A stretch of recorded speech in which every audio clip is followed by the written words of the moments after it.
Le défi, il n'est pas de remplacer Puma, honnêtement.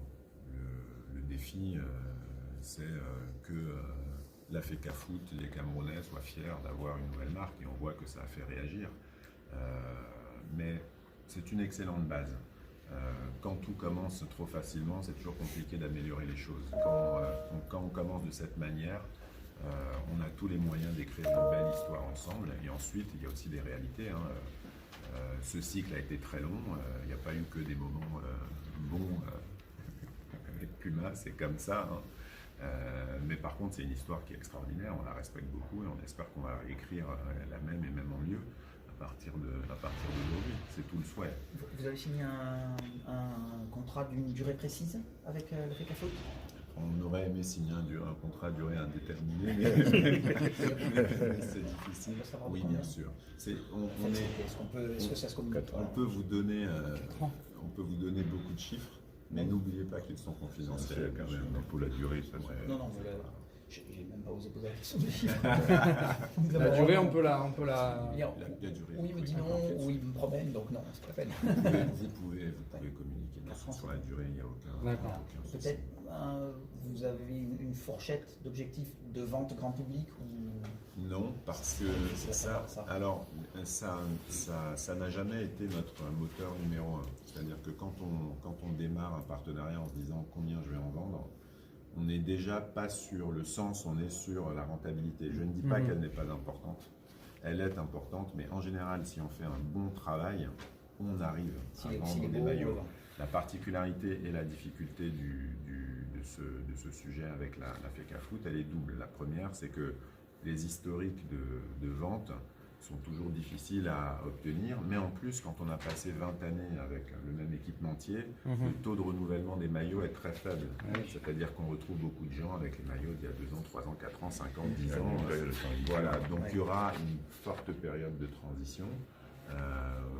On pense qu'on aura de très bons résultats qui viendront aussi être amplifiés par les résultats sportifs, c'est toujours comme ça, mais on ne veut pas lire le succès du partenariat uniquement à ça, absolument pas.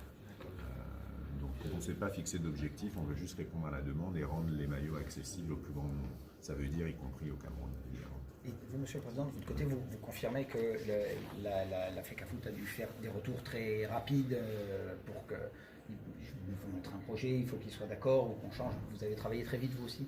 Oui, comme il a dit, Patrick, ça a été vraiment un travail extraordinairement rapide qu'ils ont fait. Bon, nous, on a essayé d'être très réactifs aussi, sachant qu'il fallait absolument leur donner une réponse très rapidement. On a essayé d'être réactifs pour leur rendre la tâche plus facile. De toute façon, c'était une obligation pour nous, sinon on n'aurait jamais réussi à atteindre l'objectif de pouvoir avoir des équipements à temps. Et ces maillots vous plaisent? Absolument, absolument. C'est de très bonne qualité et je pense qu'il y a eu de la recherche. Le fait de faire ressortir le Lion de 82, c'est original et je pense que c'est un maillot qui va plaire. Et il n'est pas porté par n'importe quelle équipe non plus. C'est des lions indomptables. Juste pour un point de vue, vous avez dit que vous alliez signer le contrat après au Cameroun, c'est ça? Oui. Est-ce qu'on sait au niveau des dates ou est-ce qu'on peut avoir des... Très probablement aux alentours du 19, juste avant le départ pour la CAN. La même cérémonie va se dérouler à Yaoundé pour présenter la collection au public, à la presse et puis aux Lions, parce que ce sera leur tour aussi maintenant après les Lions. Et puis nous passerons donc à cette petite formalité qui s'impose, à savoir paraffer le contrat qui nous lie déjà, parce qu'il y a quand même eu déjà des vrais contrats qui ont été signés. Et donc à ce moment-là, ça sera le début d'un long mariage, j'espère. Et pourquoi vous êtes-vous mis d'accord si tard? Pourquoi cette précipitation? Vous n'auriez pas voulu trouver le partenariat avec Ox Sportif plus tôt? Mais vous savez, notre contrat est arrivé à échéance avec Puma le 31 décembre 2018 et trouver un équipementier, c'est pas une chose facile, vous savez. Aujourd'hui, le marché est extrêmement difficile. Les grands équipementiers, en général, ont porté, n'est-ce pas, leur choix vers les clubs, plus les clubs maintenant que les équipes nationales. Donc c'était un petit peu difficile. Nous avons eu beaucoup de contacts et beaucoup d'échanges qui nous ont pris quelques mois. Et on va dire, à la main de Dieu, on est tombé sur le coq sportif au moment où on commençait déjà à réfléchir sur comment on allait faire pour aller en compétition sans équipementier. Voilà, donc c'était vraiment une chance. Ça a apporté bonheur au Cameroun en 90. Et ça a apporté bonheur au Cameroun en 90. Et puis donc, la deuxième chance, c'est que le corps sportif a pu être réactif, très réactif, pour nous permettre d'avoir les équipements à temps pour les deux compétitions. Donc c'était un gros challenge. D'accord. Merci. Pour l'ambition générale et tout. Les usines historiques de Romilly ont été détruites. Vous avez reconstruit quelque chose qui ressemble. Mais c'est plus les bâtiments d'origine, ça a été rasé, ça? Ce sont les bâtiments d'origine sur lesquels on a reconstruit. En fait, ils avaient été vidés un peu. Ils ont été vidés en 1974, au moment où l'entreprise a rencontré des difficultés dues très précisément au choc pétrolier à cette époque-là, alors que c'était l'équipementier leader européen. Et à partir de 2011, on a reconstruit exactement à la même localisation tout le siège en fait. Et aujourd'hui, les headquarters du coq sportif sont à Romilly. On a également le bureau à Paris. Est-ce que vous pouvez nous raconter aussi succinctement cette espèce de petite aventure? Parce que de ce que je sais, par exemple, pour avoir discuté avec les gens de Puma pour le maillot de l'OM, un maillot c'est 2 ans de travail. Et vous avez dû faire tout en 2 mois, le design et tout. Alors vous avez dit on a dû choisir nos batailles. Vous pouvez raconter un peu, vous avez dû aller très vite. Bon, on a dû aller très vite, on a dû prioriser. On a priorisé évidemment la FECAFOOT, qui avait des enjeux extrêmement important, comme celui qui débutera lundi et qui sera officialisé aujourd'hui, la Coupe du Monde de féminine, et ensuite la CAN. Donc on a dû tout changer nos processus, inverser les productions, être très créatif, très réactif, mais encore une fois, ça ne se fait pas seul, c'est-à-dire que ça prend 2 ans, c'est vrai, souvent de faire un maillot. Quand on est dans un processus industriel long, nous, au coq sportif, ce qu'on essaye de faire, parce que 2 ans, c'est très loin du marché, de la réalité du temps, on essaye d'être beaucoup plus proche et beaucoup plus réactif. Si on n'avait pas l'organisation industrielle que vous avez pu voir tout à l'heure, on n'aurait pas pu servir la FECAFOOT. C'est le fait que vous maîtrisiez tout. Totalement. Pas vous arrivez à la mésaventure de Nike qui a loupé de... C'est pas pour dire du mal d'eux, c'est moi qui le dis. Et je ne le ferai pas, mais a priori... Quand on loupe une chaîne quand on loupe une chaîne de production, c'est fichu, vous maîtrisez tout. Donc si vous vous dites, on a 2 mois, on s'occupe du Cameroun et rien d'autre, vous pouvez le décider. On est capable de le faire, ça nous donne une plus grande flexibilité. Maintenant, on est aussi plus petit que les autres, et ça donne aussi de la flexibilité. Donc voilà, on a ce qu'on a mis en place. On a voulu être réactif grâce à cet outil industriel et on est capable de le faire. Cet exercice-là a été un record quand même. Ça a transpiré, j'imagine. 2 mois et demi pour faire effectivement ce qu'on fait normalement en 12, allez, pour nous c'est 12 ou 16 mois avec nos clubs classiques. Quand vous dites on est plus petit que les autres, vous parlez par rapport aux autres équipementiers en fait? On est une grande marque.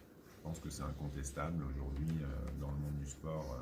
Si vous interrogez les gens, s'ils connaissent le coq sportif, ça vient toujours après les 3-4 grandes que l'on connaît. Donc en termes de notoriété de marque, d'histoire, vous avez pu le voir tout à l'heure, cette marque n'a rien à envier, au contraire, elle a fondé le sport. Par contre, on est une petite entreprise, c'est-à-dire que notre chiffre d'affaires, le nombre de nos collaborateurs, on a une échelle familiale. Mais c'est ce qui nous permet justement d'avoir cette réactivité. Et ça ne nous enlève pas, par contre, le souci de qualité et de créativité qu'on a. Les maillots et les produits que vous voyez là, ce ne sont pas des produits de notre catalogue qu'on a sorti de notre stock sur lesquels on a rajouté les logos de FECAFOOT. C'est pas du tout ça. Hein. C'est des produits adaptés, réfléchis. Le lion qu'on voit en filigrane dans le dos, c'est le lion de 82, mais il n'est pas présent, il est traité de manière moderne. Ça, c'est quelque chose qui est unique. Donc en termes de qualité, on a envie d'être au-dessus des autres. On y est probablement sur un certain nombre de produits, pas partout. Mais par contre, ouais, grande marque, petite entreprise familiale, on est fiers de ça. Et il faut que ça reste aussi familial pour continuer à évoluer et garder le lien avec les gens et la proximité. C'est le même maillot pour les filles et pour les garçons C'est le à la même canne? maillot, oui, c'est le même maillot. D'accord. Et vous avez pu tout assurer, c'est-à-dire que vous allez pouvoir aussi le commercialiser. Il n'est pas réservé seulement On va- à Ouais, l'élite, ce que en tout j'allais cas pour vous les demander. instants. Donc, en termes de séquence, évidemment, d'abord le sportif, évidemment, mais on va commencer à commercialiser dans les jours qui viennent. D'accord, vous serez Allez, prêt. vous serez d'ici 15 jours maximum, on va pouvoir commencer à commercialiser, y compris au Cameroun. Ouais, c'est ce C'était que j'allais une vous demande, demander. de la FECA Foot. Je ne donnerai pas de date précise sur la date d'arrivée parce qu'on a envie d'être précis, on n'a pas envie d'être repris. Mais en tout cas, il sera commercialisé, y compris au Cameroun. prêt. D'accord. J'ai oublié de vous demander quel est votre titre exact. Je suis directeur marketing. Directeur. Ok, merci. Les maillots accessibles au plus grand nombre, ça veut dire y compris au Cameroun, évidemment. Et vous, Monsieur le Président, de votre côté, vous confirmez que la FECA Foot a dû faire des retours très rapides pour que je vous montre un projet, il faut qu'il soit d'accord ou qu'on change. Vous avez travaillé très vite, vous aussi? Oui, comme il a dit, Patrick, ça a été vraiment un travail extraordinairement rapide qu'ils ont fait. Bon, nous, on a essayé d'être très réactifs aussi, sachant qu'il fallait absolument leur donner une réponse très rapidement. On a essayé d'être réactifs pour leur rendre la tâche plus facile. De toute façon, c'était une obligation pour nous, sinon on n'aurait jamais réussi à atteindre l'objectif de pouvoir avoir des équipements à temps. Et ces maillots vous plaisent? Absolument, absolument. C'est de très bonne qualité et je pense qu'il y a eu de la recherche. Le fait de faire ressortir le Lion de 82, c'est original et je pense que c'est un maillot qui va plaire. Et il n'est pas porté par n'importe quelle équipe non plus. Des lions indomptables.